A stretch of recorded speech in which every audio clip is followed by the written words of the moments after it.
Hello, everyone.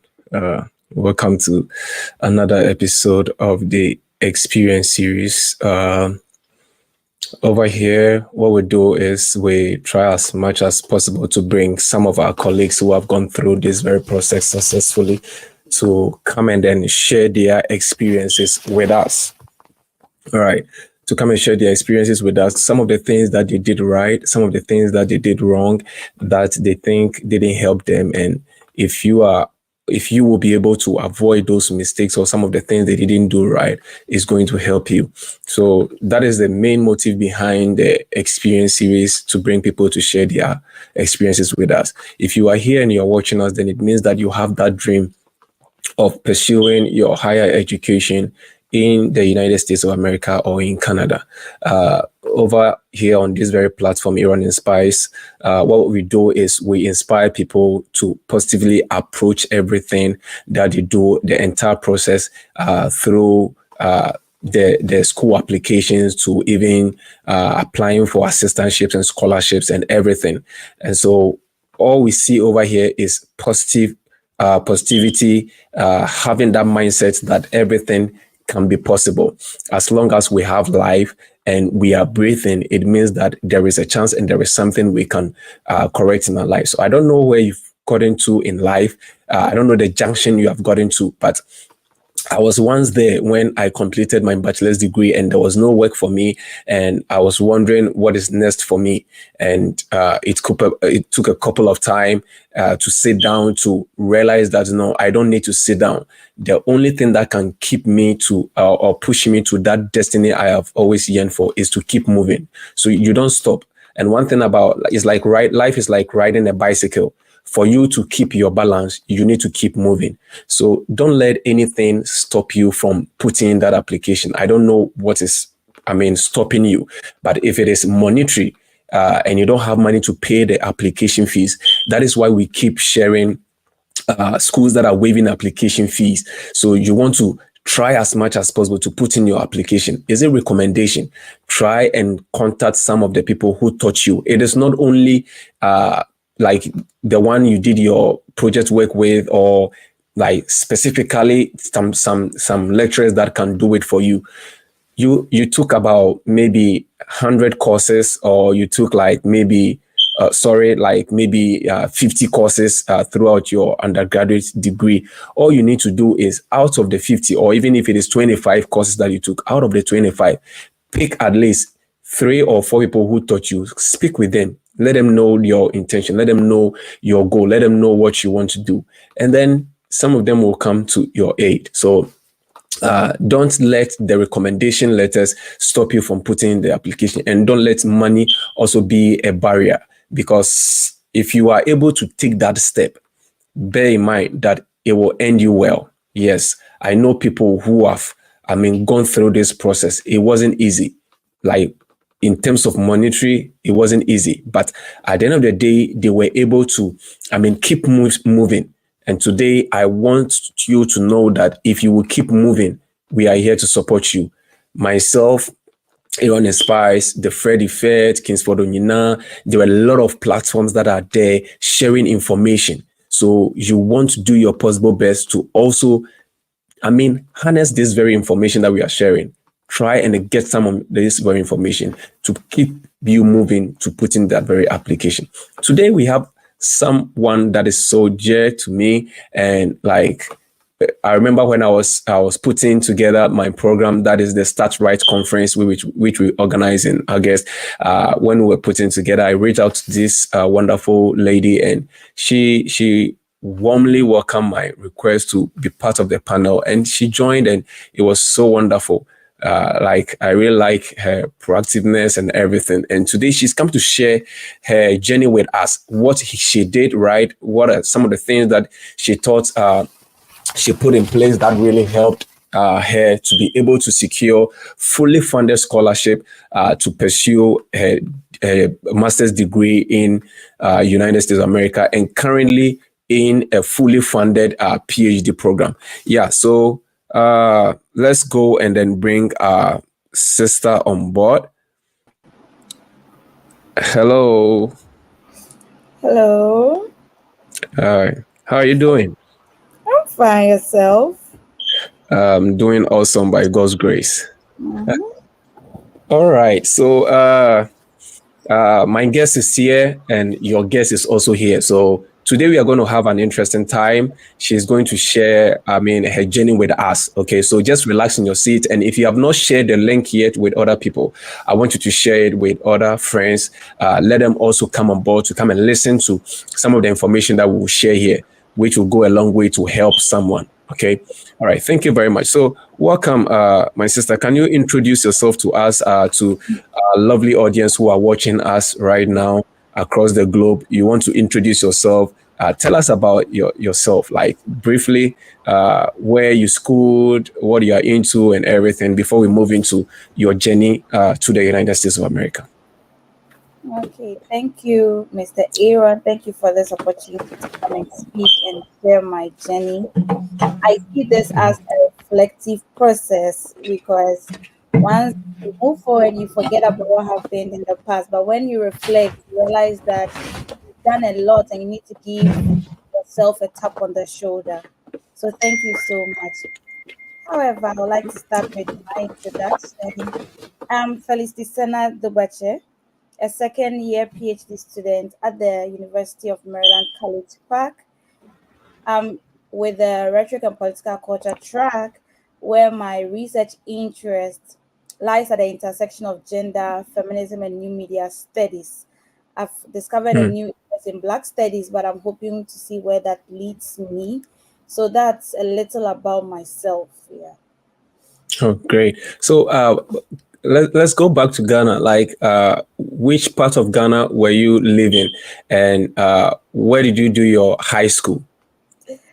Okay, so back in Ghana, back in my, so I was living in, I lived like around so many places. So if I want to go back in time, Mhm. I lived at Lashibi Community 16. I moved to Klagon. Then from there, I think I moved to where my parents are now. That is Bitchley around Michelle Camp. And I Oh, attended Sakumono School Complex. That was where my basic education began. Then I went to Michelle Camp because of the move. My mom was transferred as a teacher, that educational process. So once she moved all to right. Michelle Camp, I had to also move to Michelle Camp School. And then my high school, I first went to UCROSEC and then moved to Presbyterian Senior High Mount Point, Kuapim. And then after that, I moved to the University of Cape Coast. Oh, interesting. University of Cape Coast. All right. So, which year did you complete University of Cape Coast? So I completed in 2020. Yeah. We are the COVID baby. Okay. The COVID babies. Interesting. So you completed 2020, and what program did you do while in UCC? So whilst in UCC, I was taking or reading communication studies with the Department of Communication Studies. And I also took religion and linguistics. So someone would say, what are your minors? My minors were religion and linguistics. Yes. And after that, I Oh, think once I was on campus, I was also doing some work as peer facilitation with the Center of Gender Research, Advocacy and Documentation, SEGRAD UCC. So that's it. oh, interesting. Right. Mhm. So when you completed your bachelor's degree in 2020, if I'm right, Mhm. you did your national service. Which department did you do your national service on campus? So those of you watching us, if you don't know national services, like in Ghana, there is a 1 year mandatory work opportunity that is given to every student that completes a public or a private university to kind of relay whatever theory you learn into the field and see how it blends up. Yeah, so that is what I'm asking her. So where did you do your national service? I did my national service with the Center of Gender Research, Advocacy and Documentation, SEGRAD UCC, under the directorship of Professor Georgina Yaudru. So that was where Mm. I was. It was fun. It was interesting because I think that was where my interest for feminist and gender studies started to blossom. I didn't know anything. I didn't know so much, but when I went there, I think I got to get into the foundation and learn the ropes. Wow. Wow. Interesting. All right. So shout out to the first advocate. That's one of my great subscribers.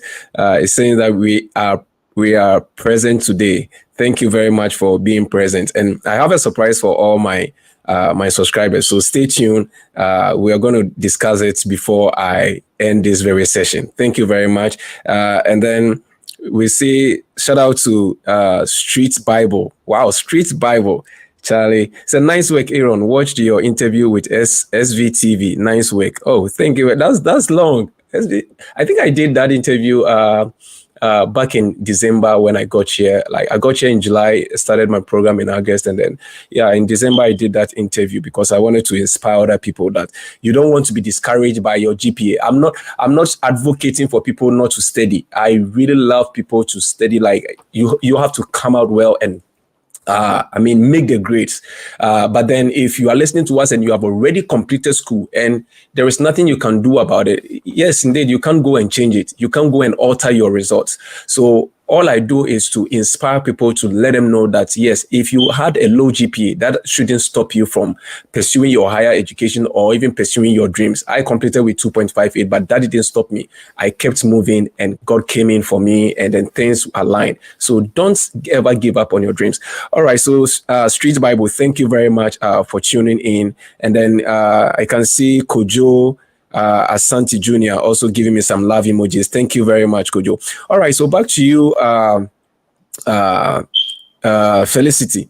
Now, when you were doing your national service, I know people, do have the dream to do their, higher studies in the US. Did you have that dream before even starting your program in UCC, or that dream came in play when you started your research, or what actually, gingered your passion to come and then pursue your higher education in the US? Okay, that's a long story. So, remembering or casting my mind back, I had this silent dream of stepping out of Ghana, but I can't tell. I want to be as honest as I can. I can't tell if it was related to school. Okay. And during my national service, what even began this whole journey, this application journey, was my friend, and Mm, he kept nudging me on because I remember the first time we had the conversation. I was like, "My mom is not well, and I would like to dedicate myself to taking care of my mom." So that was the first plan. So I wanted to stay back in Ghana, take care of mom, and then probably apply to a postgrad course. That's to take law along the way. okay. But my friend was like, take a rethink.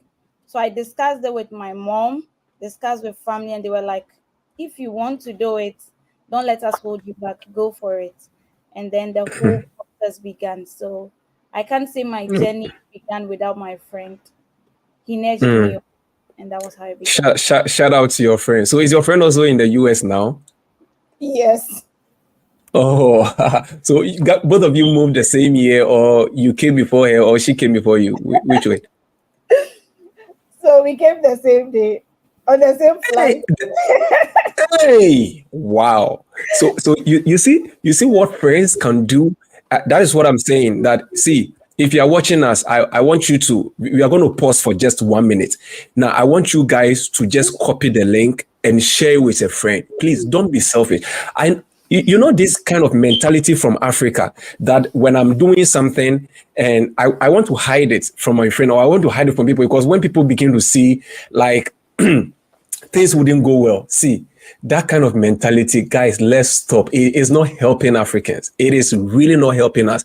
So you could even barely see a friend, even a brother.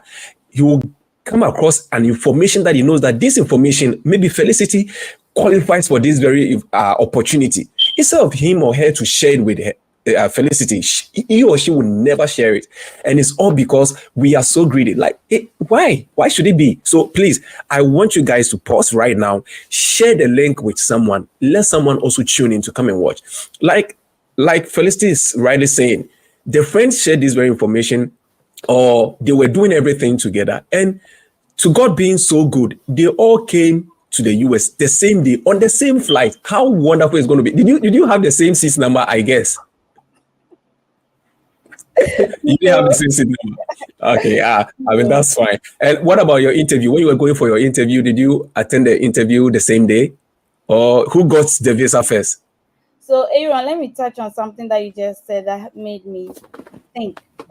It's been Okay, something I've dealt with, but I'm glad you touched on it. That mentality of don't tell anyone. I think it can it affected me, and it affected one of my friendships that I had, but it was not intentional because Aaron, put yourself in my shoes. I had food poisoning twice wow, before I went for my interview. So that fear, and you see, sometimes when coincidence meets cultural norms and all those things, the fear becomes real.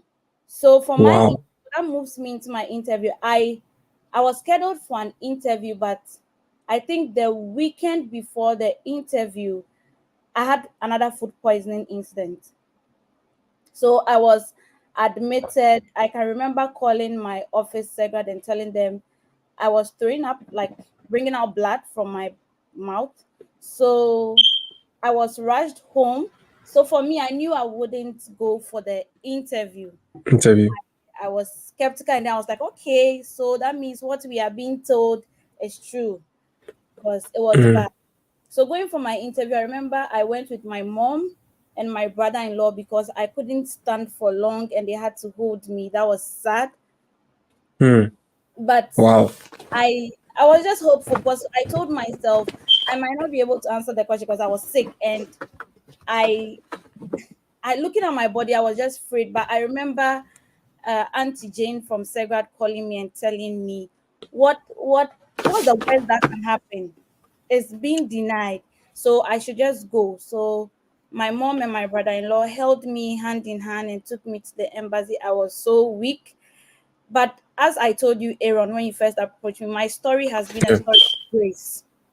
mm, I went for the wow, interview. I prepared. I will not deny YouTube videos helped because mm, at that point I was like, I just had to rely on the YouTube videos, rely on the questions. My friend had prepped me some days before. So even then, as I watched the YouTube videos, I took notes. That's something that I don't mm, forget to do, to take notes, try to write some of the questions and try to see how I can answer them. mm, I did that. okay, And when I was going to the interview, I remember my mom was with me. She was holding the sheets of paper because her daughter was weak, and she was trying to say some of the things into my head because she knew it was difficult for me. at that point, At that wow, point, and then I went for the interview. When I went, Aaron, I was almost destroyed because there was this long line. mm, I was weak. I hadn't eaten because my body was not. I was told to stay off some food for a while. So I was feeling weak, but the line was too long. And then when you get there, from this line, they'll call 8:30, they'll call 9:30, they'll call all 10:30 right, system. So I went through not thinking of anything or anyone because in my mind I knew I wouldn't have made it for the interview because I wasn't well. wow. So that is so well, yeah. So like she's saying, she's now afraid to even share. I mean, her steps with someone. So I perfectly understand. Like there are some things in life you don't open it up so much to other people unless the person is very close to you, like your parents, your immediate family. That is perfectly fine. But my main motive is regarding what I said earlier on is about sharing vital information. Like maybe I come across an information that a school is looking for graduate students Yeah. or graduate teaching assistants, and then maybe you keep it to yourself and you don't share it with anyone. Like my supervisor opened up to me that, oh, we needed people to apply to the mass program, so I put it out, I shared it on an international page, and God being so good, because of that information I put out, like 5 people, 5 Ghanaians have been able to join in the maths department in my school. So if I had kept that to myself and I told my supervisor, oh, there is no one like that, my supervisor doesn't have access to anyone and say that, oh, I'm going to post it somewhere and say that, okay, we need students or something. Yeah. So that is fine. Now let's move. Okay, so now when you how did you start the whole application process? Because people who are here watching us are people who want to also, I mean, live in their dreams, or they want to also come to the US or Canada to pursue their higher education. Now, what did you do when you were starting the process? What are some of the things you did? I know there are some of the things I don't want us to touch on because most of them by now they've come across, like recommendation letters, statements of purpose, and application stuff. But I want you to start the process, like when now you gathered all the documents and you said, okay, I want to start the application. What schools did you target and how did you go about your search of schools? Okay, so I read. So first is reading, next is research.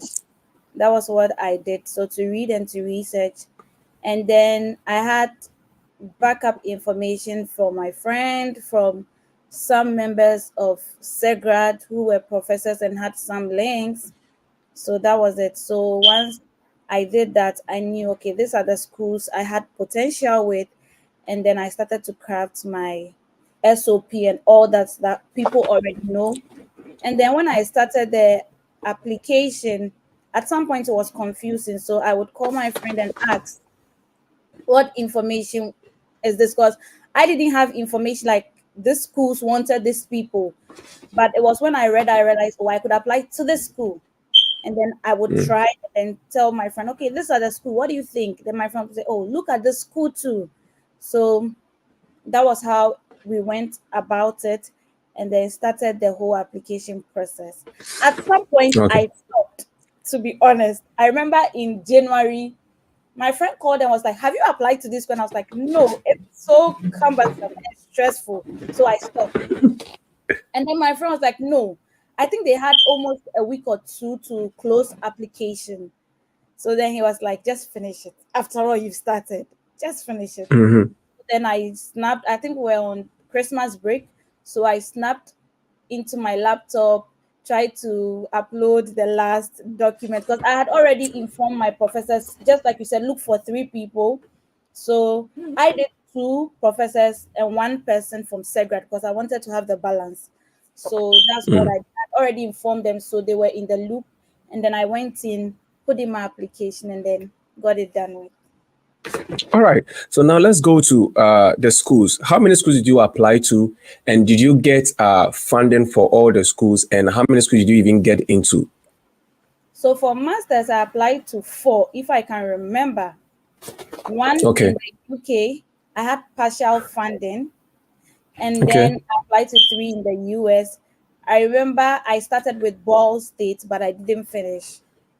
Yes, Oh, but I remember so I you did. started with Ball State, so you didn't submit the Ball State.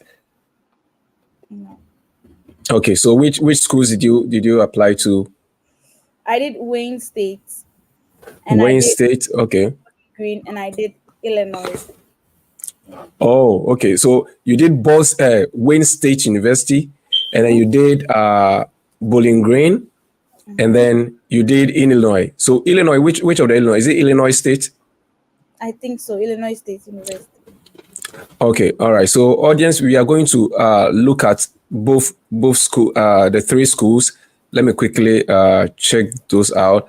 So let's go to where you landed. So which of the schools did you landed in finally? Bowling Green. Bowling Green. Okay, great. Now let's quickly go to Bowling Green and check the Bowling Green their website out and some of the programs. So what program did you apply to in Bowling Green? So I applied to the School of Media and Communication where I did international and intercultural communication. So that was where my application landed. Oh, okay, great. Just a minute. I want to share this with. All right. Uh, why is my screen not showing? Can you guys see my screen? Is my screen showing? If it's showing, say hi in the comment section. Let me know if you guys are seeing my screen. So this Bowling Green State University is not showing. Okay, let me quickly check it out. So share entire screen. Oh, let me close this window. Hey, it's even not allowing me to even cancel it. Really? Yeah. Oh, okay. I've seen why. All right. So I see. I guess you guys can see it now. So this Bowling Green State University. All right. This Bowling Green State University. They have a nice campus. Like I also got into Bowling Green for applied statistics with a concentration in business analytics. Myself and my wife. That was last for this fall semester, because when my wife was moving to the US, I wanted to go to the same school with her. Yeah. So but later on, there was change of plans, though they gave us assistantships. Yeah. So check this school out. Bowling Green is a very good school. And then, one thing that I love about Bowling Green is the fact that Bowling Green is very small. So it makes your life very easy. And then also, the standard of living there is very low, and there are good number of Ghanaians over there. So check this school out, Bowling Green State University. Let's check out some of the programs. So what program did you apply to in Bowling Green? So go to communication. So graduate, you go to the Okay. graduate. Yeah. Graduate. Okay. And then you go to School of Media Programs. Education. Yeah. All right. So these are the programs they offer: accounting, administration of higher education. But this is a certificate. Now, one thing you want to bear in mind is if you are an international student and you want to get a visa to school here, you don't want to enroll on high online programs or certificate programs. Those programs, you wouldn't be able to get a visa, because you will have to do them online. So you want to go in for a master's program, either a master's or a PhD program or undergraduate program. In that case, you qualify to get a visa to come and school here. So they have American culture studies. Let me show all so that we can see. So we have American culture analytics. They have masters in analytics. Those of you who want to do analytics, applied behavior, this online and certificate. So don't apply to this one. Applied geospatial science. So they have a lot of programs. Let's look at the communication. So C. Let's go to C. So communication. Okay. So we have communication disorders. We have computer science. We have communication, speech. So which one? Oh,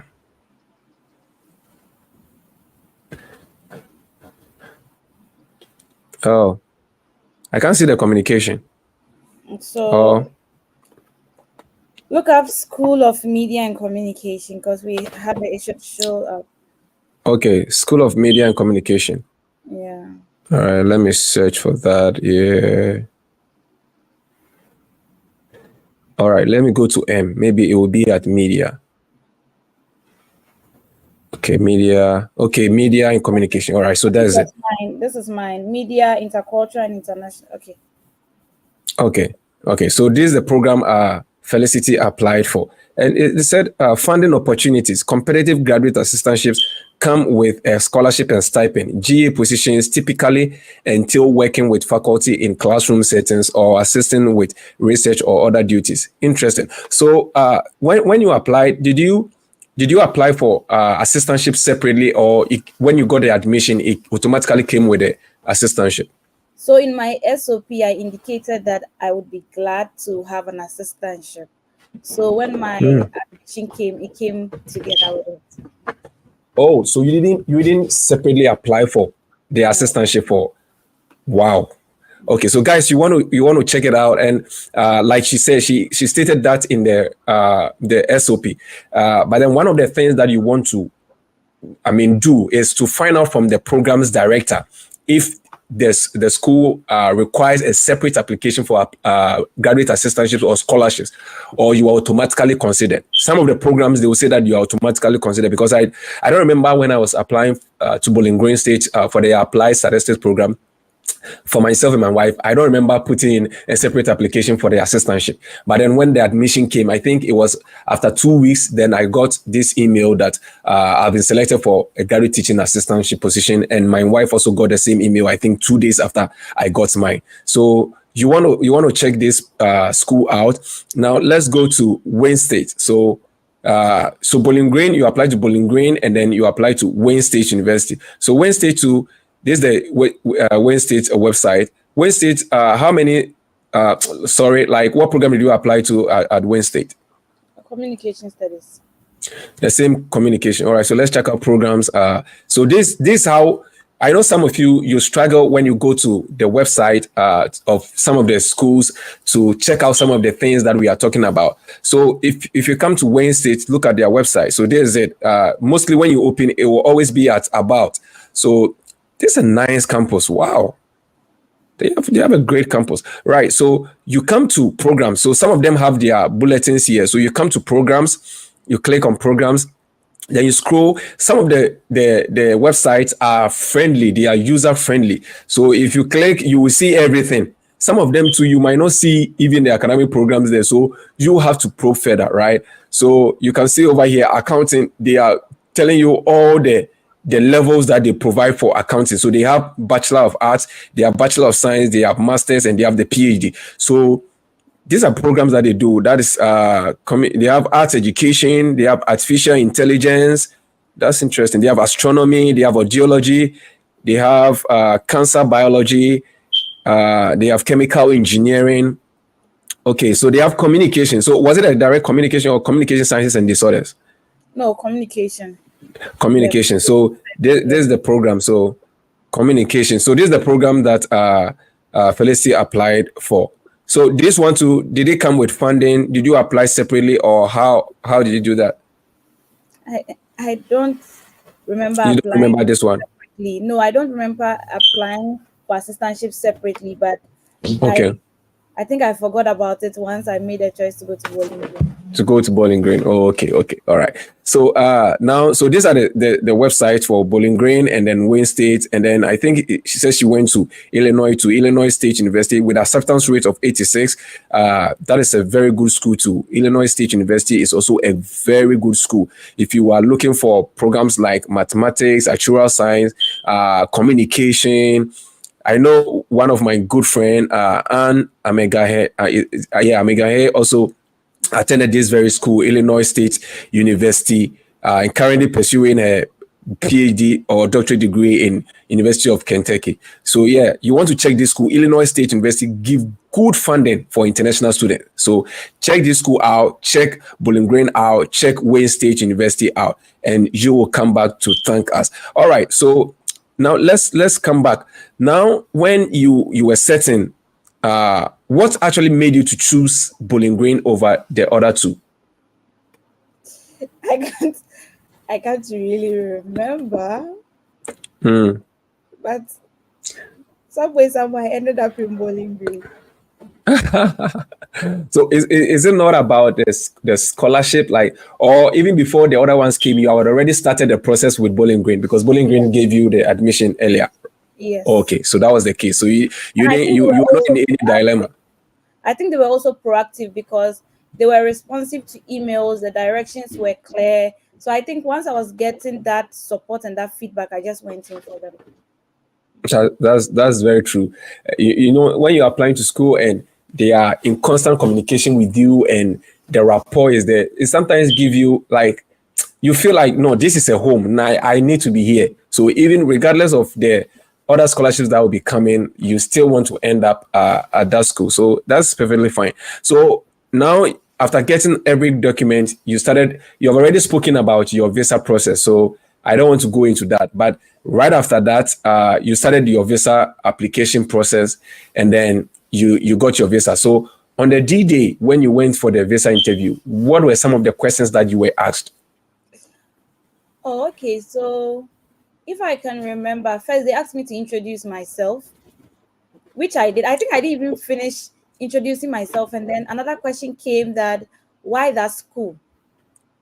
Yeah. Mm-hmm. I remember the last question they asked me is how can I relate the course I'm going to take back to my country, and how does that tie me back to Ghana? Mm. Those were the questions they asked me. Oh, so they were so they didn't ask you anything about your finances? No, I didn't get that Okay, question. because you were fully funded, so no need to ask you about finances. So one of the things that they were checking out is one, your home ties, and that's one of the things that you want to check, especially when you are going for your visa interview. So I always say that the visa interview is mostly the easiest aspect of the whole journey.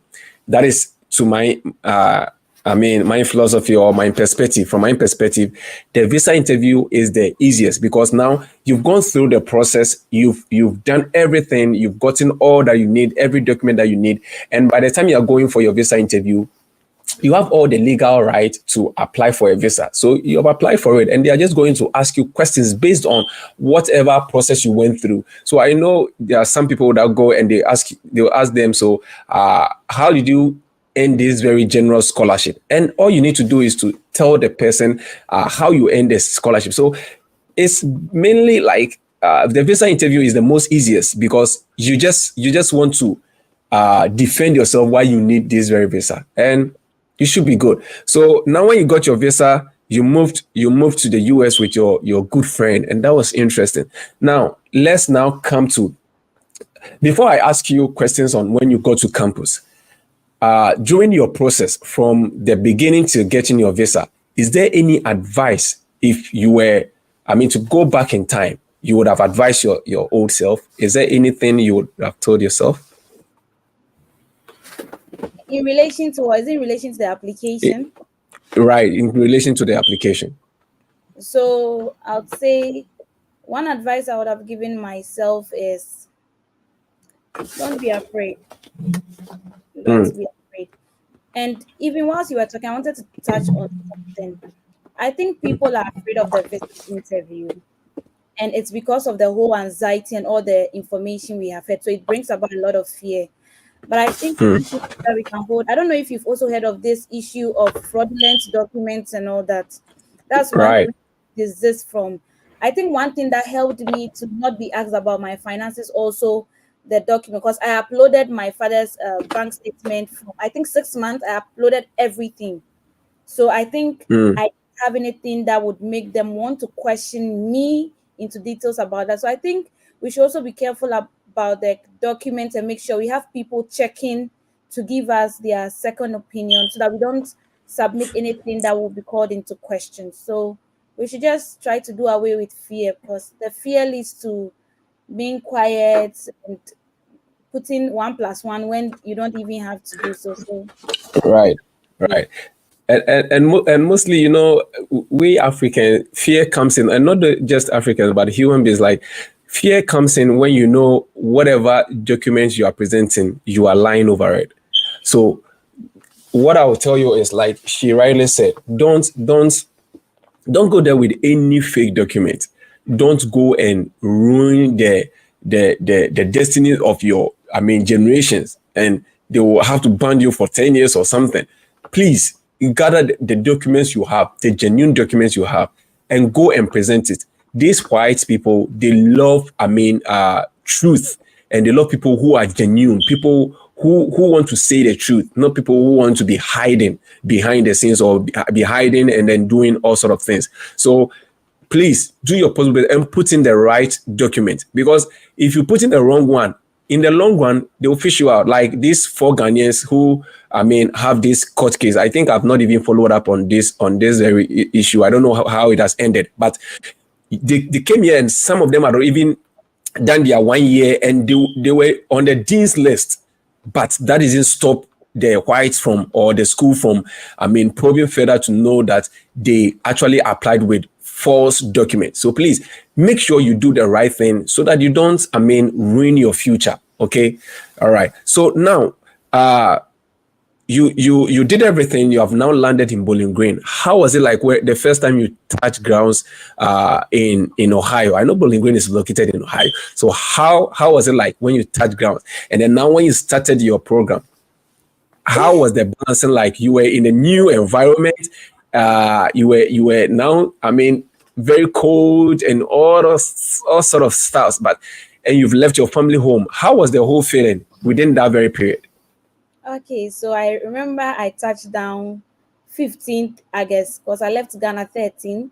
I touched down 15. So it felt weird. It felt different because coming alone, no family, it felt weird. And then I know, knowing myself, I know when I go to new places, sometimes I can become an introvert. So I had gone my own skin, trying to scan around and see who I want to get close to, how I want to get close, and even into my department. But when we started orientation, it was just like the felicity just started coming out because my cohort, my course mates were fun, they were nice. I remember the first person I clicked with was Anna Raji. She was also from Mm, Nigeria, but she gave me this mm, sister vibe, and it just from there I just felt like okay, these were people I was coming in to learn with, share with, and my courts never looked down on anyone. Everyone was helpful. The Bowling Green Ghanaian community was so helpful. I remember Dr. Ya and the family. I remember Gerald. I remember Ima. I remember Mickey. Those were the people who helped me like get settle adapted in. tips like to the system because they will help you with furniture, they will help you with shopping. I remember blessing. Like the Ghanaian community in Bowling Green is so like they are just there for you. Once you come, they Mm. are to help you. So I think that was it for me. It was that nice experience getting into the system. That's great. It was very nice for her getting into the system. So in the next few minutes, we are going to I'm going to share a link for you to come on board and ask Felicity your questions or ask me any question. And I know most of you have been coming into my DM. You have been sending emails and other stuff. That is why we are organizing this very live session. So it is during this time that you need to come live and come and ask your questions. Sometimes I might be very busy and I wouldn't be able to be attending to emails and personal messages because one, I have other activities that I'm doing aside my academics, quizzes, and a whole lot of stuff. You have assignments to turn in and you have deadlines. So it makes it difficult to even respond to emails. And the emails, sometimes if I open my emails, I'm like, wow. So, because I can't be attending to each and every one on daily basis or like personally, I would rather entreat you to come live this way. When you come live, it will be very good to now come and ask your question and you get, I mean, instant answers. In that way, it will help both of us to be able to manage the time. Do you get me? So, my lovely subscribers, I really love you and I really love the messages and the comments you guys bring in. But then if you have watched me, I've been replying, but not to all of them. And it's because of the time. So I will always entreat you to always come live and come and ask your questions. So I'll place the link. I'll share the link in a couple of minutes. You click on it to come to the backstage and then come and then ask your questions. Now, Felicity, when you were about to finish with your masters, I know you are done with your masters and now you are doing your PhD. So between that period, I know you qualify for 1 year OPT. What made you not to go in for the OPT and then you chose the PhD? And then at what time did you started your PhD applications and how many schools did you apply to? And did you get all fully funded? Wow, that's a lot of questions, but thank you. Yeah. I'll try to be just accurate in my All right. answer. So let me start from when I started my application. So I started All my right. application in my second year, I think around October, November. That was when I Okay. started my application. And then it took a lot of time because you have to read about the schools. One thing I'll put out there is applying is not just go in, submit, and then just get out. No, you have to do a lot of work. So I had to go in, read about the school, find out where I wanted to land and all that. And I Mm. didn't go for an OPT because I knew I might not spend much time after my master's, because I knew Okay. I had good application. Even though some of my admissions took time to come, some I had to wait a long time before they came. I think I knew some way, somehow, by providence and by grace, that I was not going to stay off the academic journey for long. So I just Oh, didn't. no. I didn't even think about it or even go ask for it. I didn't, to be honest. Yeah. Hmm. Okay, good.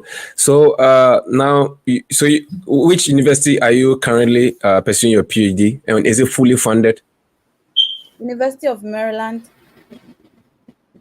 To the question of fully funded, I don't know how you would see the fully funded or how our audience would see fully funded, but I would say, apart from the mandatory fees that all international students pay, the rest is Hmm. funded. Yes, fully funded. Yeah, I know that. I mean, confusion. Someone will say that, oh, but when I got my I-20, there was a deficit on it. So what do you mean by, I mean, fully funded? When I say I am on a fully funded scholarship, people will be like, oh, but you had a deficit on your I-20. So fully funded, I mean, from my perspective, is this way. If the school has employed you, even if you are paying fees like the mandatory fees you're talking about, your tuition has been waived, but you're paying mandatory fees, and then the school is paying you, you are working, the school is paying you, it's still fully funded because you are not paying anything from your pocket. But other people will view it as, oh, you are working. So since you are working, is your money. So you are paying out of your money. Yeah, I mean, they can also argue from that perspective. But all I'm trying to say is, for instance, like when I was moving from Ghana to here, I didn't any fees I've paid in my current university are all monies that were coming from my stipends. They are not monies that I've saved back home. So in that case, it's still fully funded because I'm not paying anything from my own pocket money. And you are a student, you are not a worker, you are not a permanent you are not allowed to even work like a permanent worker or something. So you are a student, and then they have given you that opportunity to be exhibiting your skills and also be getting experience, and they are paying you. So it's still going to be fully funded. All right. So thank you very much. So guys, I've shared a link on in the comment section. Those of you on Facebook, I've shared a link there. Those of you on YouTube, I've shared a link. Instagram, I'm finding it difficult to share the link on Instagram. I don't know whether it has appeared there, but then when I share it in my comment section here, it showed on Facebook and then YouTube. So click on that link and then come and ask your question. If you are going through this very process, if you have started your school applications and you have any issues, you want to request and then come on board and come and ask your question, or maybe you don't want to show your face, but then you want to type in the question, you can type in the question in the comment section, and I'm going to ask Felicity. All right, so I think we have one question before we move on to the next steps, or some of the questions that I'll be asking you. Someone is asking, how did she get accommodation? All right. So how do you work out your accommodation, Felicity? So in Bowling Green, getting accommodation was fairly difficult because from the time I got my visa to the time I was expected to fly out, it was a short period. So I was just using Facebook to reach out to people, join the Bowling Green student community, and fish out accommodation. I remember a week to my flying out, the person who promised me accommodation was not responding to my messages again. I was so worried. I remember I Mm, couldn't, but I think a friend helped me to get in touch with Gerald, who got me in touch with my roommate, and then that was how I got accommodation. So I think you should reach out to people who are already in the school, because that is where the help begins. And mine began with my friend who reached out to someone in the school, who then linked me up to my roommate, and that was how I got my accommodation. So reach out to people. People are out there willing to help you, and also mind the way you also communicate with them. As I told my friend, you are not, they don't owe you, they are helping you. So approach them nicely, and I believe that none of them are going to turn you down if they can't help you. They are going to help you if they can. Yeah. Okay. They are going to help you if they can. And communication is very key. I think I did a video on my YouTube channel where I spoke about how communication was able to earn me a graduate teaching assistant position in my current school. So, guys, communication is very key when it comes to this very process. So you don't want to wait. I mean, be in your shell. And let me give you guys a trick, especially all my viewers and my subscribers.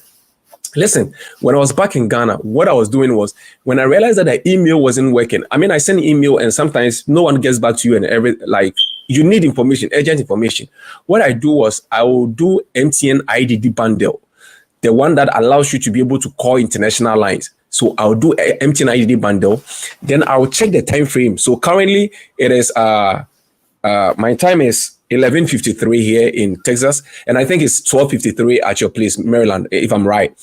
Now, so I compare the time. So currently is I think around it should be is getting to 5 p.m. in Ghana. So I'll convert the time and then check around 10 a.m. or 9 a.m., 10 a.m. in that very school.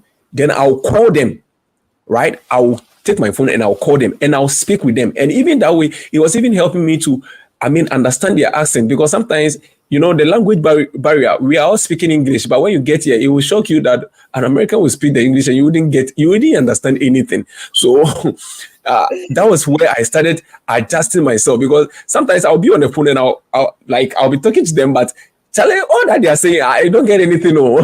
But then I'll also be responding as if I'm getting it. So that way is going to help you to be able to have a first-hand communication with them. So do that. That was what I was doing, MTN IDD bundle, and it was really helping me. All right. I think there are some people who have come to the background, but some of them, Wilbert, let me see if I can add Wilbert. Wilbert, are you there? Can you unmute, turn on your video and ask your question? If not, then let me go on this. So Felicity, someone is asking, please, does Bowling Green waive their $75 application fee? So that's a question. Yes, they do. But in my time, I think I paid. But after that, Okay. because of the COVID, I learned there were periods where they waived, especially when they are doing the open house and you attend, you get the waiver code. So that is something you can explore, the waiver code. But for my time, I paid. After all, I said I applied late because I wasn't so confident. Yeah. So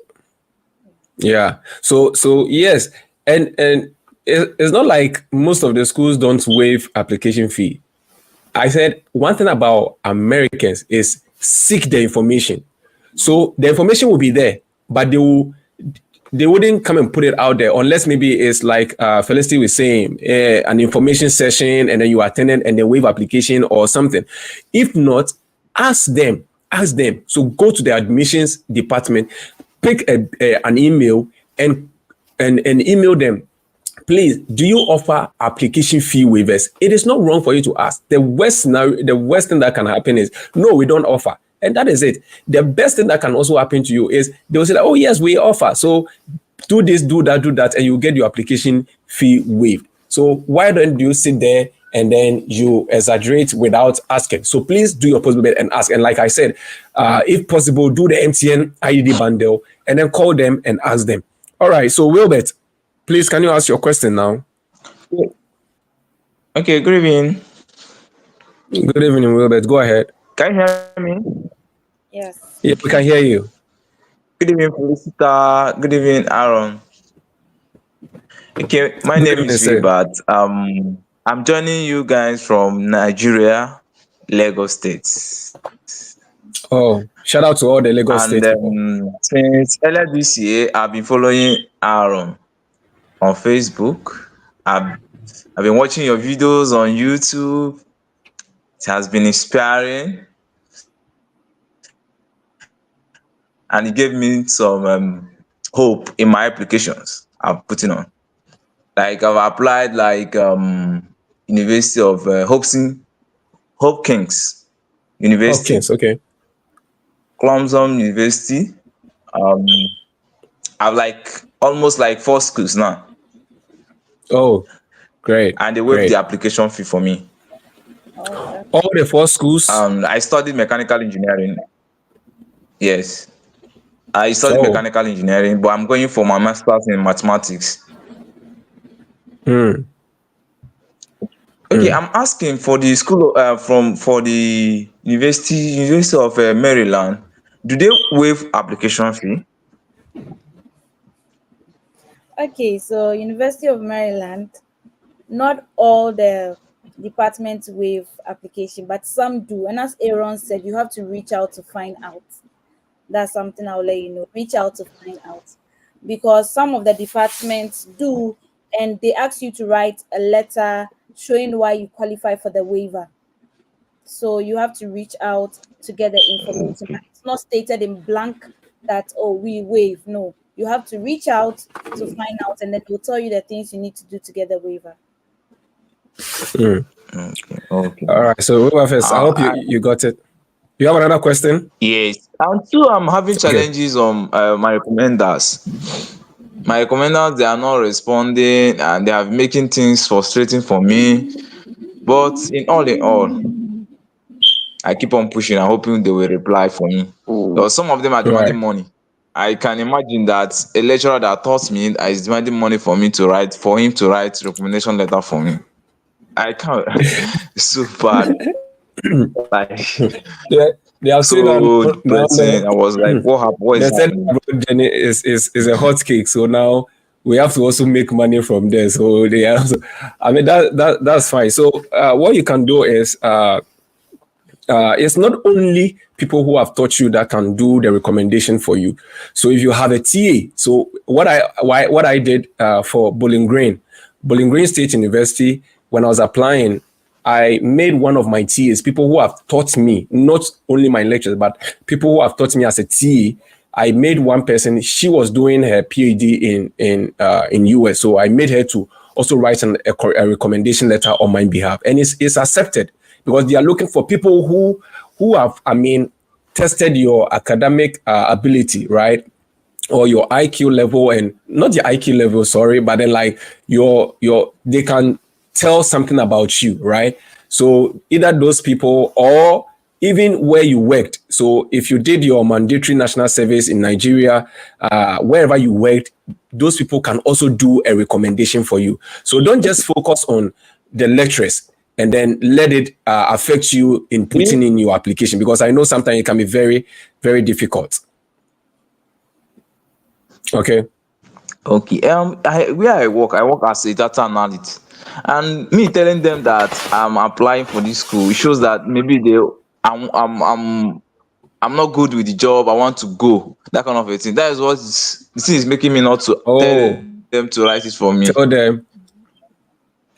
But I mean, I understand, but definitely there is maybe one person that you can actually trust, because you can't stay there forever.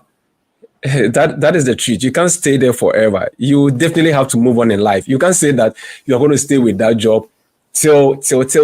You will definitely have to move on in life. And you have a bachelor's degree. So it is not wrong for you to go and do a master's degree. So still discuss with them, and anyone who is ideal will definitely understand what we are talking about. All right. So Okay. work that out, and I'm hoping to see you in America. Hopefully next year, July, August, and we'll be starting our visa interview. I mean, Amen. prep sessions. Hopefully in December for those who are coming for the spring, and then also around May for those who are coming for the fall, or April for those who are coming for the fall. So just check it out. I have the link to my my WhatsApp page is on my YouTube channel. If you go to the about, you will see it there. Click on it and then Okay. join my Okay. WhatsApp group, and then I can add you whenever you get your I-20. But that platform is only for those who have gotten their I-20. But we have another platform for those who want to go through I the think so. application process successfully. Yeah. So thank you very much for passing through, Wilbert, and shout out to all Nigerians who have joined my channel. Thank you very much. All right, Okay. Thank let's take is it Shamsuddin? Shamsuddin, can you unmute yourself? Okay, good. All right. Thank So you you can very ask. much, Mr. Yes, You're thank you very welcome. much, Mr. Please, I think my question is a bit West evaluation in Canada. Hello, can you speak up a little because are you using a earpiece because I can't hear you well? Uh, Please, my question is, I did West evaluation for Canada. Hello. Yeah, you said you did West evaluation in Canada. Yes, and later on, I went to apply to schools and universities. Your So voice I is want to.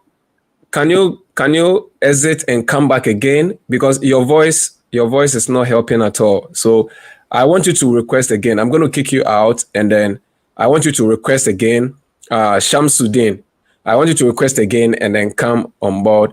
And then this time around, I don't know if you're using an earpiece, remove the earpiece because it's not giving us a good feedback.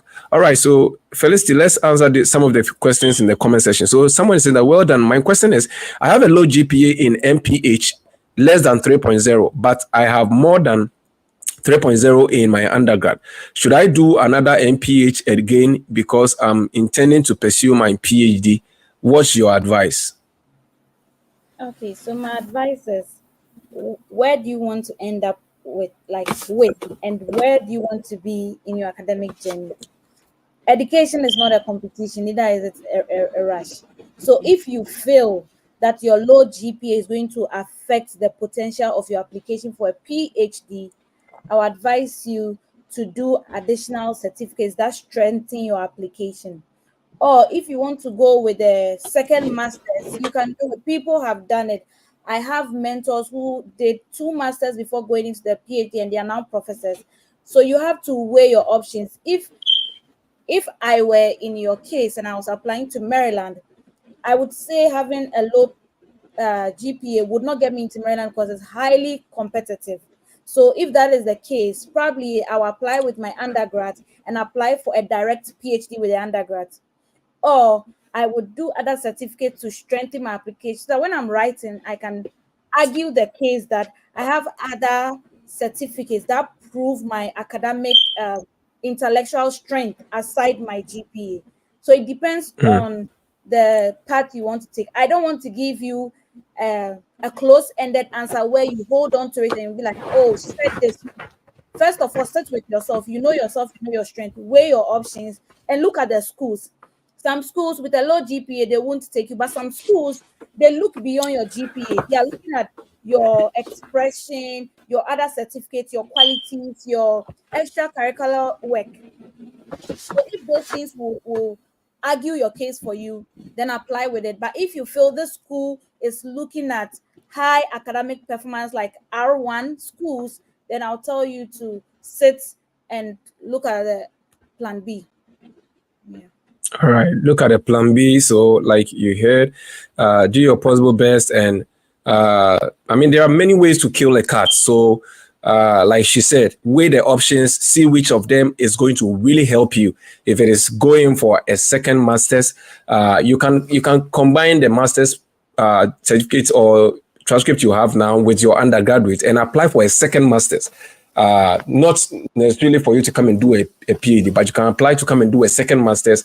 And then, yeah, you should be good to go. Because, like my friend I interviewed last week, that's Enoch Berima. Enoch had already had a master's degree in UCC, and he was even not yet done. He was doing his research by then and put in the application, got a second master's at Kutztown University of Kutztown, and then quickly now he's done and he's doing his PhD. So there are many ways to kill a cat. Just be positive and know how to do the whole thing depending on your qualification. All right, so let's pick. Aaron, Okay, I also know yeah. someone who applied for a second master's and also kind of applied for a PhD. So according to him, when the school was reviewing his application, they were like, "You have a master's, but you're applying for a second master's, and you have an application for the PhD. Will you be open if we allow you to do your PhD?" So it depends. That's what I'm saying. That there Wow. are lots of things that go on. Some people apply for a second master's and they are so truthful to the school that the school is like, oh, will you be okay if we offer you the PhD and you prove that PhD. you can work hard to meet the standard, because some schools will say, okay, instead of a 2 years to a PhD, because your GPA was not so strong, we'll let you do a 2.5 or 3 years. So it depends on the school. Schools are open to let you go through the PhD, even though you're applying for a second master, but you have to know which schools you are going in for. Wow. Thank you very much for this very information. So, guys, you heard her. So, the world is ruled by information. So, make sure you get all this very information right, and it's really going to help you. Shamsu, unmute and ask your question now. I hope the audio will be good enough this time around. Thank you very much, Mr. Aaron, for what you have been doing for us. You're welcome, sir. My question is that I did Canada West evaluation, and I want to apply universities in United States. So I want to know whether I can use the Canada West evaluated transcript to apply for schools in United States. Yeah, that is perfectly fine. You can use it. My transcript was evaluated in Canada, but then all the schools, I didn't even apply to any school in Canada. I applied all my schools in the US, and it's perfectly accepted. Yes. So the Canada and then the US is just like they are the same West. They are not different. World Education Service. They are the same company. It's like having branches. So World Education Service has a branch in Canada and has a branch in US and has a branch other places. I don't know the other places, but I know they have US, they have Canada, they have US, they have Canada. If you do it with Canada, it doesn't prevent you from applying to schools in Canada and US. If you are doing it in Canada, you can apply to both countries. If you do it in US, you can apply to both countries. So I can use myself as an example. I applied mine in Canada. And then when my transcript came, all the schools I applied was in US, and I got into them and I got funded. Yeah, so you can do that. Does that answer you? Please, what I want to know again is that after the evaluation, they sent me a soft copy of it. And they said they will send me the hard copy, but up to now I've not heard from them, and I cannot track it because I didn't do the tracking one. Okay, so the address, your email, not the email, but your mailbox address that you placed in when you were signing up with West. Have you been checking the box? Well, I've been the portal. Sometimes I will open the portal, but I've never. Not the portal. Not the portal. What I'm saying is, when you were filling when you were doing the sign up, they will ask you the post office box. Are you speaking from Nigeria or from Ghana? From Ghana. Good. So you put in a post office box, and I'm asking, are you been checking the box? Use post office, I use my house address. Good. So if you use your house address, they will bring it to your house. Like me, for instance, when I got my admission, my school sent a physical admission letter to me. And when post office received it, because I used my house address and it was right, they brought it to my house. I was in my house and they brought the letter. So yes, but then with my West transcript, it came into my PO box because I didn't use my house address. I used someone's box number to do the sign up. So it came to my mail, the mailbox. So what you can do is, if it is after a month or two, and then you have still not received it, then you can follow up. But mostly it comes between 1 month and 2 months. So just relax. You don't need that one now. Now what you can do is use the unofficial one in your portal to be doing the applications. Is that okay? Okay. Thank you very much. You're welcome, Shamsu. And I'm so glad you are part of this very family and for subscribing. All right. So let's take this very question. So guys, you can request and still come on board and come and ask your question. So someone is asking, please, good evening, sir. I want to find out, once your transcript is evaluated, are you only required to use it for schools that accept transcript evaluation?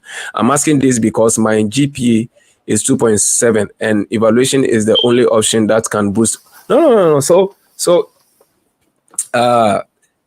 get this.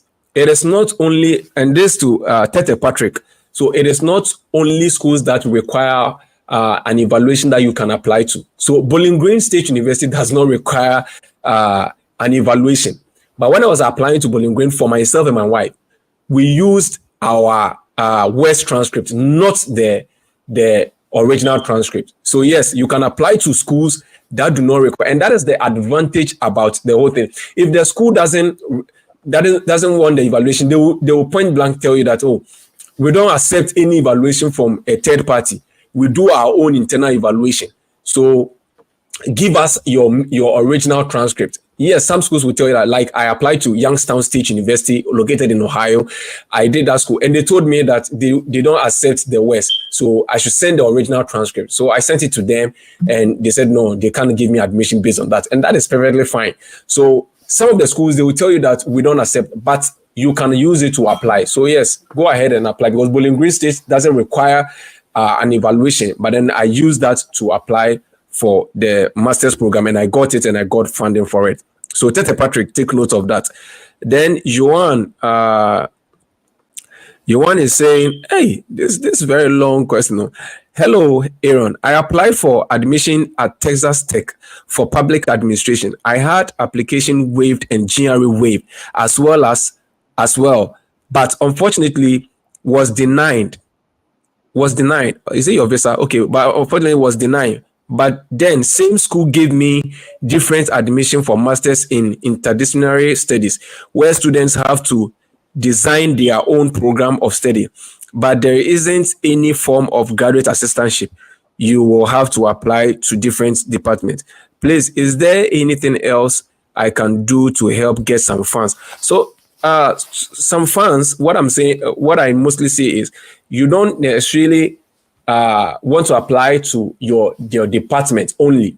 You can check out other departments. So either next week or next 2 weeks, I'll be bringing one good friend of mine who is currently in Ball State, and she went on a transfer. She went as a transfer student. Now, apart from even her, there is another friend I assisted. She was going in for MBA. Now, going in for the MBA in the department of the business department, they didn't have any scholarship or funding for her.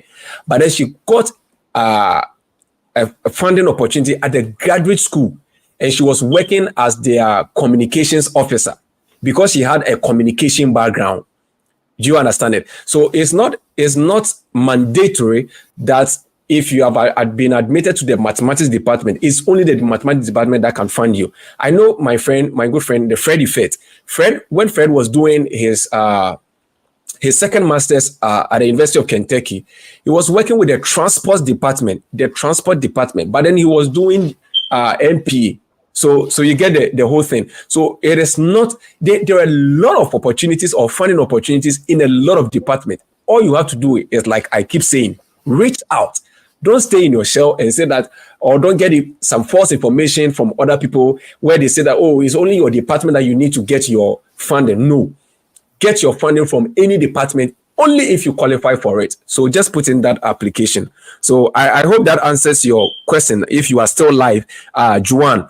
So if that answers your question, I want you to comment again and tell me that thank you very much, so that I'll know that you are still live and then your question have been answered. So reach out to other departments in Texas Tech, and Texas Tech is a very big school and they have a lot of sports scholarships. So reach out to them and it will help you. Let's see another question. I think someone has come on board.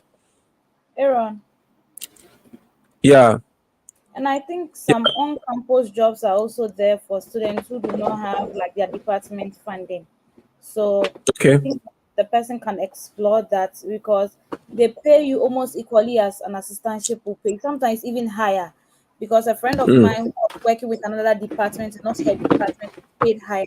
So the person can also explore that. Okay, so on-campus jobs. So like Felicity is saying, there are on-campus jobs. You can work like at a restaurant, you can work at a library, you can work, there are a lot of places you can work on campus. And this place, the jobs are there. I mean, that's what I would say. The jobs are there, because even me, I was an assistant, teaching assistant. But then I remember this semester, I was sent multiple, like about 5 applications, vacancies that were there that I could apply for. But because I'm an assistant and we are required to work 20 hours, I can't take any other extra jobs. And these are jobs that if someone like had applied to my school and got admission and didn't get funding, they could apply for those jobs, and you can easily get, those funding, like she said, and it's even sometimes more than your assistantships. So yeah, check those things out. So Gaffer John is saying, please, I am a teacher with both diploma and degree in education. I would like to pursue masters in education. Please, can I apply with both certificates or combine them? Thank you. Yes, you can. You can definitely do that. You can. When you are applying, they ask you for your academic information. So that is where you place them in order. So the current one and then the earlier one. And they would like evaluate both. So you can definitely use both in your application. It will even strengthen your application because you have a diploma and you have a degree that validates your ability to progress in this department. So yes, you can. All right. So yes, you can. So do that, and then it will help you. So Emmanuel Esel is asking, hi Aaron, is it advisable to apply for international loans like Empower Financing after getting partial funding for masters in public health? Yeah. I mean, let me say something before Felicity will also come in. So yes, applying for loan, you have a partial scholarship. If you don't have the statement, or if you don't have someone who is willing to support you with the remaining funds, it is ideal to apply for the loan, for the Empower loan, to support the partial funding that you have gotten. And that is strictly fine. And MPH is a very good program that you are coming to pursue. It's a very, very good program. So yes, do that. I always say that education is an investment, right? Unless perhaps you are saying that you are coming to joke. It is not the education you want, it is not the school you want to come. But if it is an education, people pick loan to even go and do other things. But you are taking the loan to upgrade yourself academically. It's very good. And upgrade is going to help you to be able to secure good jobs. And when you secure the good jobs, you can be paying off the loan. See, almost 99% of people in America are living on loans. Yes. So I don't know why people fear to take loan and say that, oh, is this and that. No, you are investing in yourself. If you don't have the money now, so when are you going to wait? So if it is 100 years before you gather all those money to go and start your masters, would you be waiting? And yes, I know there are a lot of scholarships, but then you are applying for them, you are not getting it. Try other places, but in your trying, if you have tried and tried and tried, and you see that, oh, this is the partial funding you are still getting, and you need to get a loan to, further up, guy, go for it. That is from my perspective. Go for it. If it was me, I'll do it. So that is the best advice I'll give you. Go for it. But then you also want to think about it. If you think it's going to help you, fine. If you think it's not going to help you, then you choose. Felicity, do you have anything to add to that? So I don't have much to say about this because I have not tried it before, but I think I side with what Aaron says. You are investing in your own life and it would pay off someday. So if that is the only alternative you have, then you can take the chase and then try it. You never know where it will lead you. Probably your ability and your communication and your behavior in school would help someone to help you after all. So why forfeit this blessing because of one like limitation? So if that's it, just go for it. If that's it, just go for it. Don't sit down. Go for it. All right. So Enoch, unmute yourself and then ask your question.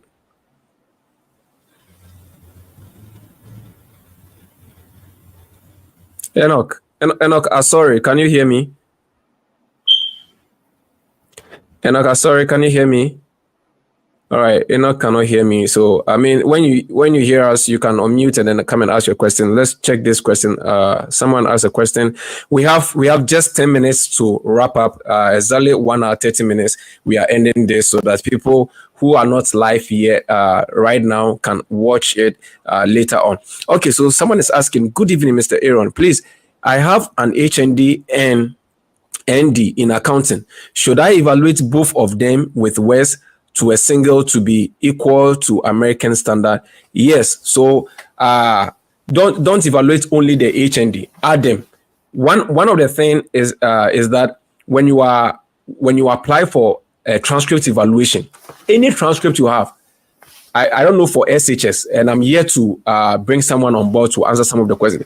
I don't know for SHS, but if you have the ND, you have the HND diploma, any transcript you have, send it to them, and they are going to evaluate everything. But then it has to be officially sent, which means that it has to come from the school you completed. Yeah, so take note, and you are going to pay just once. You are not going to pay multiple. You are not going to pay for each of them. You are going to pay just once. So why will you just evaluate one and leave the other transcript when if you add them, it doesn't add extra expense? Yeah, so just put it in and then evaluate both transcripts. There was one lady I was assisting last semester, and she did that. She had an HND, she had a top-up bachelor's degree, and then she met the two of them, and then they evaluated into one document, and she used it to apply for a master's program, got into it, and got fully funded. Yeah, so do that. Someone is asking, let's take this last two questions. Samuel Siamwa. Hi, Aaron. I have a diploma in basic education, 3.6 CGPA, grade, and a 2-year top-up bachelor's degree in accounting, CGPA 3.5. Fantastic. I've only secured recommenders from my college of education. Is it enough? Okay, but not for your top-up degree. The question you are asking, it means that you didn't secure recommenders from your top-up degree. That is fine. That is fine. If you are doing your national service or you have worked before, you can add at least one or two from the working industry. That should also surface add up to that of the diploma, and that is going to help instead of just focusing on only the diploma. But if it is only the diploma you can get your hands on, that the rest they can't do it for you, it's perfectly fine. Still go ahead and submit those. If the school requires you to do something about it, they will tell you. Then now you can take the next step. Or what do you think, Felicity? Yeah, that's also true, because sometimes people would say, "Oh, because I left the school 15 years ago, I'm not in direct contact with my degree professors, but for my diploma, because I'm teaching, I still have some connection with them." If your diploma people are those who can attest for you, go for it, and also add people you are working with. That can also be a topper. But for your degree, to some extent, if you can try again to reach out to one person or two, go for it. But if not, the diploma is okay. Once they can write a very good recommendation letter for you, why not? Why not? So go for it. So let's take our last question, and then we'll be done for today. Okay, let me take this one. I think maybe last but one. So good evening, sir. I have done masters in environmental microbiology. Can I do another masters in public health? Yes, you can do as many masters you want to do. No one stops you. It's your head. You want to bombard your head. So no one stops you from that. So you can still do a second master's. You can do a third master's. You can do a first PhD. You can do a second PhD. So yeah, as long as you want to go to the school is there. They're not going to stop you. Do you have anything to add, Felicity, before we answer the last question? Yes, let me add to that. There is a caveat to that. You can do as much as you want, but to get into the program, when you're writing your SOP, try to link both programs, because you should be able to show the school that you have something from your first master's or degree that ties you into the second program. So you should be able to say that even though I did this based on my background in this, I believe I'll be able to thrive in this field. So try to find a connecting bridge between two programs, and then argue your case why you are transiting from this program to this program. Else it will be like, "Oh, I've tested this, let me go and test this." No, you have to argue out the case why you need to transit from this to this. All right, thank you very much for that insightful submission. Okay, so there is our last question. Aaron, please, can you evaluate your transcript if you had a trial in your final year and you want to apply to schools in the same year? What do you mean by trial? If you are talking about recit, I'm sure maybe you are talking about recit, because you are talking about evaluation and you are talking about trial, or so maybe you trail. Maybe you want to say trail. All right, so yes, I don't know, but every question you guys are asking about the evaluation, I've been there before. I failed one of my courses, financial management, back in UCC, and I had to resit for that very course. Yes, and when I was doing my evaluation, yes, it was captured, but then it wasn't added to the calculation. So though the financial management was highlighted on the transcript, but there was a bracket that was put around it, so it wasn't added to the total calculation. So instead of my total credit being 124, it was now 121 because of that 3 credit. They removed it from that total distance. Yeah, so if you have failed a course before, it doesn't mean that you can do it. You can evaluate your transcript. Yeah, and it's even going to help you. Please get it right. I'm not saying go and fail your courses. So because some people will always read bad meaning, because if the total credit I got, when they divided with the total, when they did the credit stars, when they divided, if they were to divide it by the 124, the GPA would have reduced. But then because they divided it with 121, when you are dividing with a bigger number, the outcome or your quotient becomes small. But when you divide with a small number, your quotient becomes big. So that was what helped. So if you have failed a course before, yes, they are. And one thing about it is they are not going to use it to do the total calculation, but that one is still going to show on your transcript that you failed this course. And yes, I used that to apply, and I was able to go through. So you should be able to go through. Thank you very much, guys, for joining today's session. PB is saying, please, I have a low CGPA in my undergraduate, but a high CGPA in my master's. Would the undergraduate affect my chances? No. Felicity, you want to answer this question so that we close on that? No. Yeah, Because so that's not going to. There are a lot of things that might have affected your low CGPA. You should be honest about it and say it. I've reviewed people's SOP where the undergrad CGPA was not good, but they were able to argue the case that they were in a lot of activities and they had to deal with a lot of financial burden. But when they got stable funding their masters, they were able to do very well, and it didn't affect them getting into PhD program. So you can argue out your case.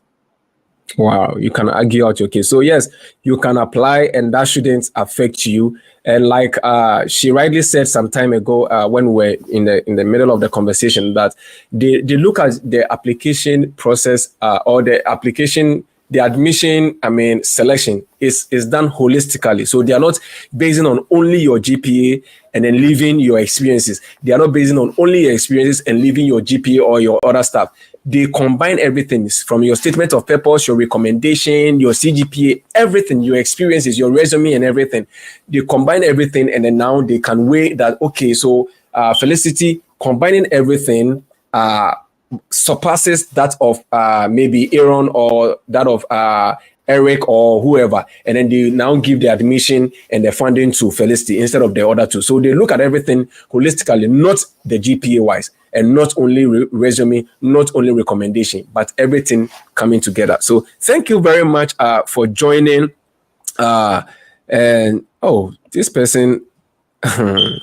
So this is going to be the last one. Please, how can I convert my CWA to GPA? Okay, so if you want to convert your CWA to GPA, go to my YouTube channel. You are watching from YouTube, so it means that you have my YouTube channel. You are on it. Subscribe. Go to, I've done a video on free transcript evaluation. So that is the West IGPA calculator. You can use that, and that will give you, when it's converted into the US system, how your GPA is going to be when it's converted from the CWA to a GPA. So check that video out, and you can follow the instruction. I've done everything, the step by step. So go and watch that video, and it will help you. Thank you very much for tuning in, and we'll say goodbye today. Hopefully next week will be coming your way. If there is any changes, I'm going to communicate with you. But next 2 weeks, I'll be bringing one student who came on transfer. So those of you who have been watching us and you are still in school, there are a lot of opportunities. And I know a lot of people don't come across that, like on UC campus and KNSC. It's only these 2 universities I know. They have international office that works. They have some affiliation with some universities in the US and other countries that you can go and study, do an exchange program. So this very person enjoys some of these things and then now transferred from a school in Italy or I think France to Ball State University and currently doing well and not paying anything out of the pocket. So yes, catch us up next week or next 2 weeks on that, and then it's going to be a great day. All right, Felicity, you want to say something? Your last words. My last words are hard work. Be hardworking and seek information. As I said, YouTube was something that helped me throughout the process. So if you have people like Fred Effect, Aaron, and the others trying to give you the information they have, take advantage of it, because not everyone will come out of their skin to do that. And my last word is, if you know your God, go to your God, because everything that goes on around us has its spiritual dimensions. So before you Right. apply, you never know what is happening around you. So don't look back on your God. Always remember your first love. That is your God. Because after all, when you are going for the interview and you are scared, you will say one or two words. No one knows who you are speaking to. You would say it to your God. So don't forget your God and speak to your God when you are going through all this process, because the spiritual plays a role in the physical. The spiritual plays a role in the physical. And like I say, like you don't want to start this journey without God. See, God plays a major role. How I even got my visa approved, it was God. How I got into the current school, that was the last school I applied. And I applied it in December, in November. By 2 weeks time, I've gotten my admission. The following 2 weeks time, I've been able to get my funding. Whilst the other schools, like Ball State and other schools, I applied like 6 months and I've still not gotten funding and anything. And when God brought me here, I realized why God actually directed my footsteps to Tyler and not to Ball State or to any other place. So see, let God guide your steps and let God lead you in everything that you are doing. Trust the process and don't forget to always be praying. How I even brought my wife here, or how my wife was able to join me here, it was God. And one day I will come and share it. I will bring my wife live and we will share it with you guys. How she came in with the F2 visa, and you can't wait there. Can't wait. She came with the F2 visa and even going for the visa interview, Charlie, is miracle. So yes, don't do this very thing or don't start this very process without God. And like she said, your God. So I don't know your God. Your God is your God. I can't tell you, I know my God. You know your God. So your God. That's why she was open that your God, not anyone. He said your God. So if you know your God, go to your God and make sure that spiritually you are standing well. Thank you. And I'll see you next week when I come your way with another insightful session of the Experience series. We love you and want to say that before I leave, remember that your dream is still valid. Don't let anyone look down on you. Don't look down on yourself. Just stay tuned and God is going to come in for you. Thank you very much.